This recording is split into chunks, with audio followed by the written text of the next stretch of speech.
Hi everyone. Today early morning we woke up, we drank milk, and we planned to go to Aspen. It was a spontaneous plan.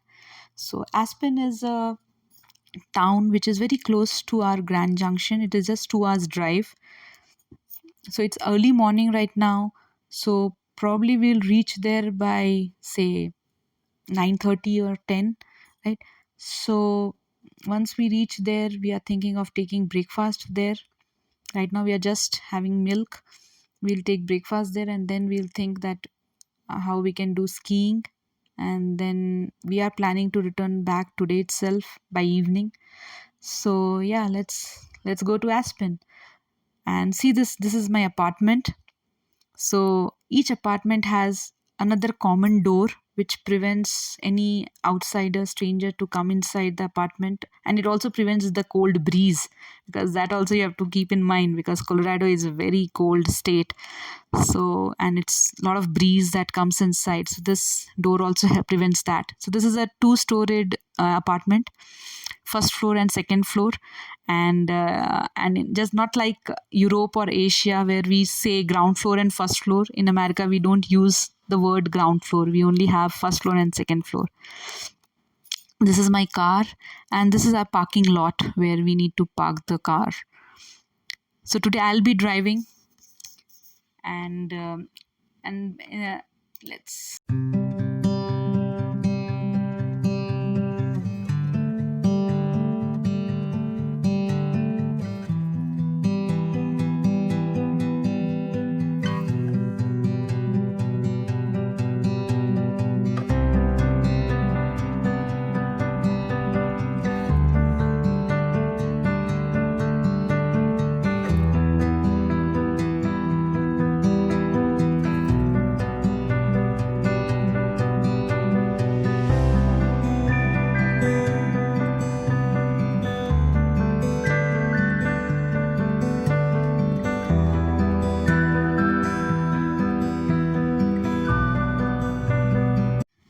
So the roads look very empty, not that much traffic, because it's a Saturday morning. So don't think that it is because people are sleeping right now after a partying on Friday night. But these here, the Grand Junction culture is completely different.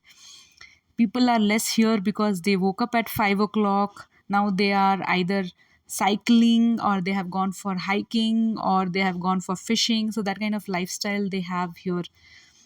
They have a lot of traditional values here. I see that they are very culturally rich. They embrace their tradition, their legacy, and they are very, what you can say, strongly ground with their community and their culture. So I really like this about this city. And there are a lot of things that you can do in this town. I have seen a lot of my friends who were brought up in East Coast, right? They had a very fast forward life there, and they came here. They settled in Grand Junction, just for one reason, that this town gives you a lot of opportunities to do outdoor activities, outdoor sports like fishing, like skiing, hiking, mountain biking.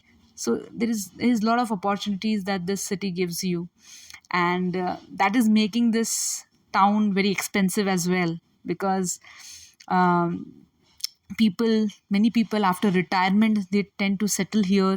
So these houses that you can see here, these are super expensive, right? We have asked this. So the cost of these houses, maybe for 3 bhk or 4 bhk, it starts from 500k to 700k. So that is the range of average 3 bhk houses here. So that is pretty, what I can say, expensive for this kind of town. Because if you go to Dallas, right, in Texas, or in Austin, or in Nevada, any city in Nevada, the prices are pretty low as compared to this town. I don't know why this town is so expensive. And um, and and one thing that I like about this town is that though it's a small town, but the amenities or the facilities that you see in big towns, the same facility you'll find it here. So that is the best part about it. You get the, what you can say, peace of staying in a small town. Means your insurance card will be approved quickly, your license you can get quickly, or any legal documents you want to pass, these things happen very fast in this town, because of obviously the population is less. So things moves very fast here when government things are concerned. And yeah, and you get all the facilities, all the cool things about the big towns. So yeah, you can enjoy the best of both worlds. And another thing what I have seen in this town is that you'll mostly find people above 70 years old. It's a city of, you can say, of old people.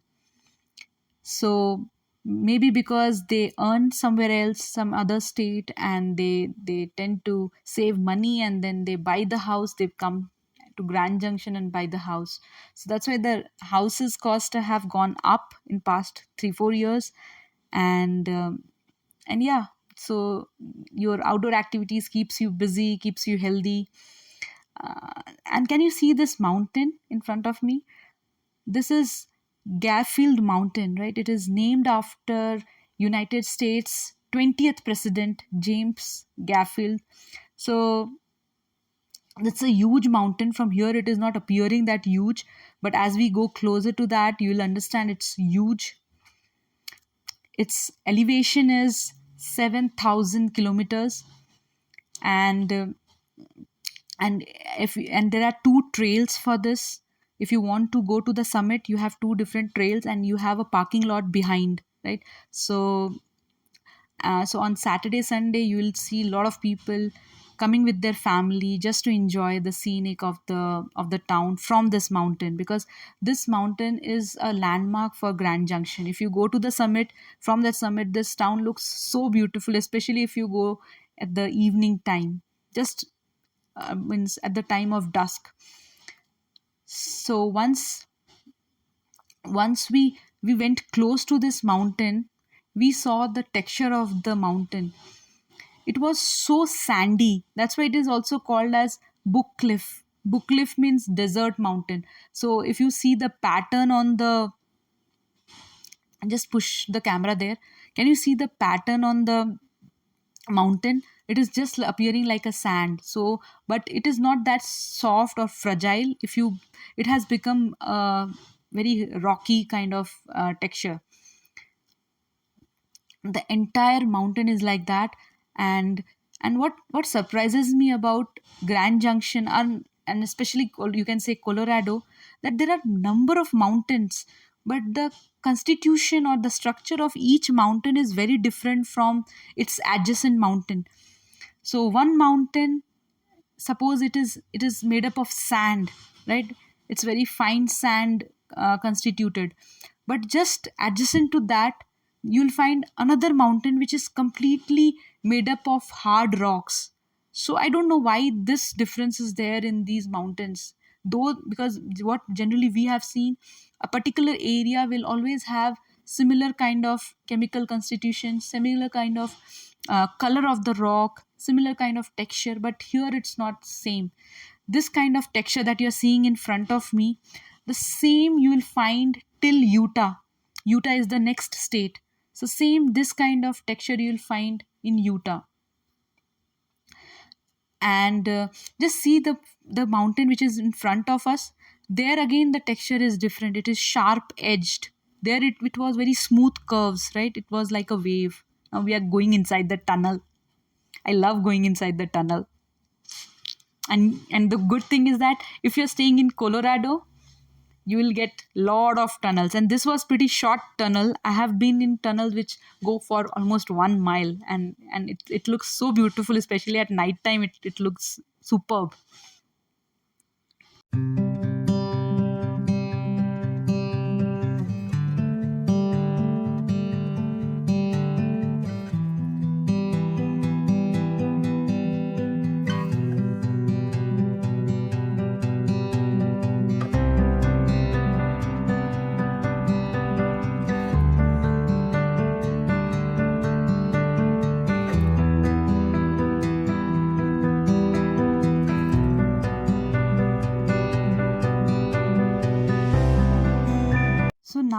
I'll show you Colorado River. Can you see on my right side?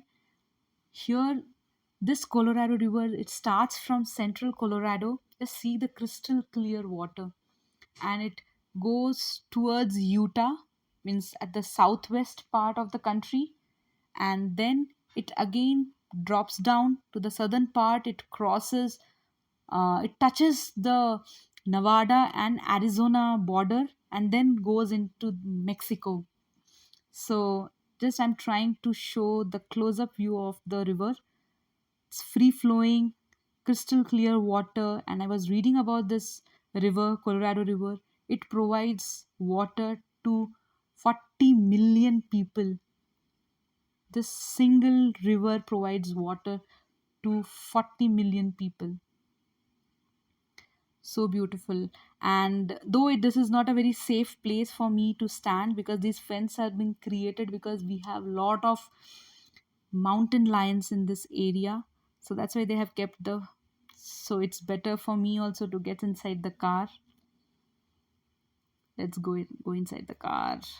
Okay.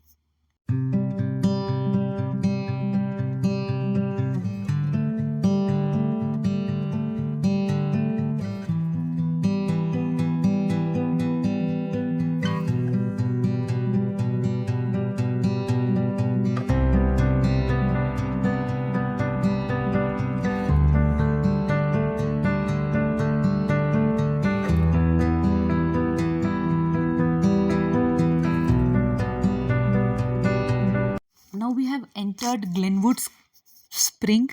It's what you can say, just one stop before Aspen. And the strange thing is that people who cannot afford to stay in Aspen, they tend to stay here because the hotel prices are pretty low here. And early morning they will drive to Aspen, they'll do their skiing there, and then they'll come back again to Glenwood Spring, because here the hotel charges, the food cost, everything is pretty low. So this town is very close to this, and these small houses, can you see this? These are not residential houses, these are hotels which they give on lease. And in normal hotels they give, that we know, that is they give it on the basis of days, right? 1 day, 2 day. But these hotels, you cannot take it for 1 day or 2 day, you have to book it for months, right? Either you have to book for 1 month or 1.5 month or 2 months. So generally rich Americans, right, they come here, they book it for almost 1 month, right? They do it generally at the Christmas time, they spend their Christmas here along with their family.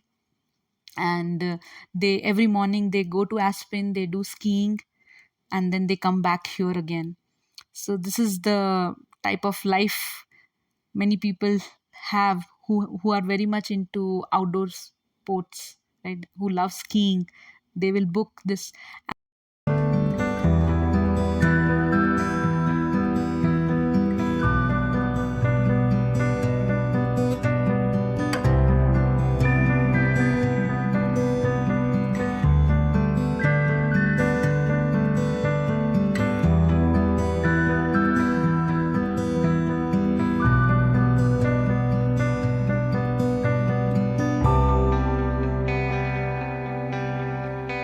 So now we have reached Aspen Mountain.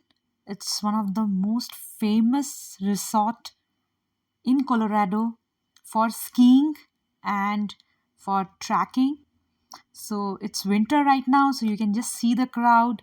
And mind well, these are all rich people, because this mountain is called Billionaires Mountain. It's super expensive place, and these people have come from all around the world just for skiing. And you will see not just young, but mid age as well as elderly population have also come here for skiing. So just see the vibe here, how awesome it is. Can you see this man? He's skiing. This made up of iron. And yes, this city is very culturally rich. A lot of art, what you can say, artists have lived this place. So everywhere in this town you will find some piece of art. Now, as I move close to this mountain, you can see the entire city from this place. So this is the Aspen Mountain, and these people are standing in a queue to get inside the ropeway. Now, just I'll show you where is the ropeway. Can you see the ropeway there? Let's go towards close to that ropeway.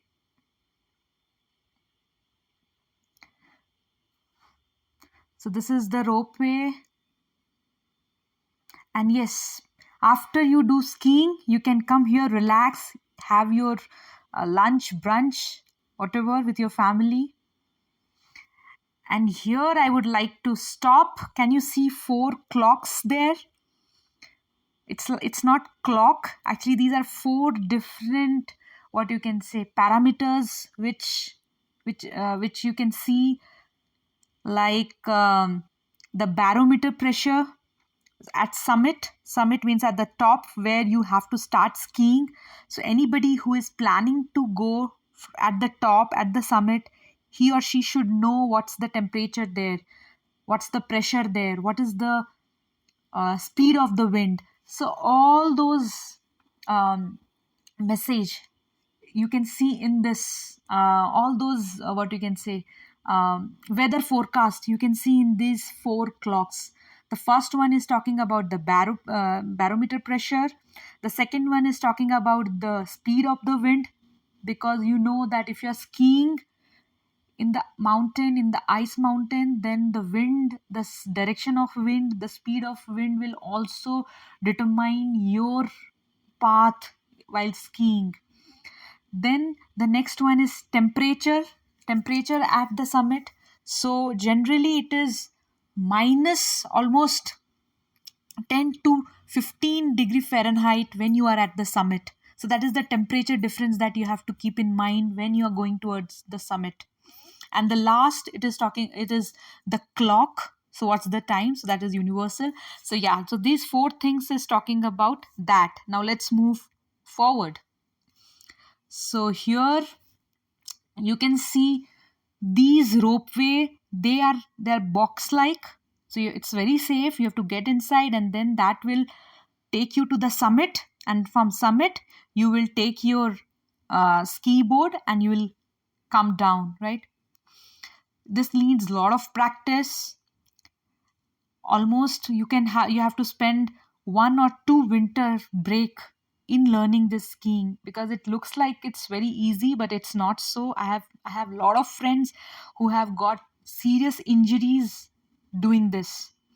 Can you see this? It's what you can say, so high mountain. From there you have to start skiing, and the speed is, it will be very high. Just see their speed, and they are putting their brakes from almost half of the summit. They try to reduce the weight, yeah, their speed, but still the gravity is pulling them down. And what strange thing I found about this place, I used to think that it will be only the youngsters who will be into this outdoor activity, but I was surprised to see that a lot of elderly population has arrived here. And um, and not just age wise I'm talking about, even there is no difference in genders, because I'm seeing a lot of women who are doing pretty good skiing here. So yeah, so looking forward to doing so. But before I start skiing, I would like to show you how to reach to the summit. So this is the office where you need to carry the ticket. I'll show you the price also for going to the summit, doing the skiing. And apart from that, if you don't carry your ski board along with you, you can rent it. You can get it on rent here. So these houses, can you see? These houses are small shops which gives you all kind of what you can say, gears that you require while skiing.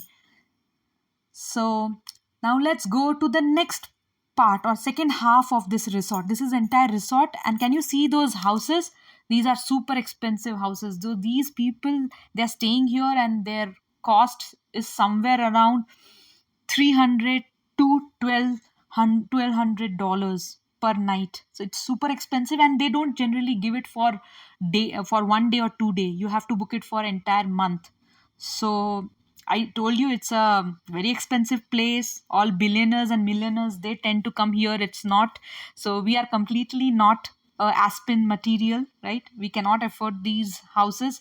But yes, all the entrepreneurs or all the people from Silicon Valley and East Coast entrepreneurs, they generally come here. Oh my God, this person didn't put the brake.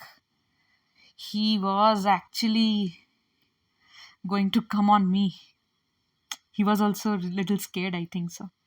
Let's move from here because it's not safe for them as well as for me.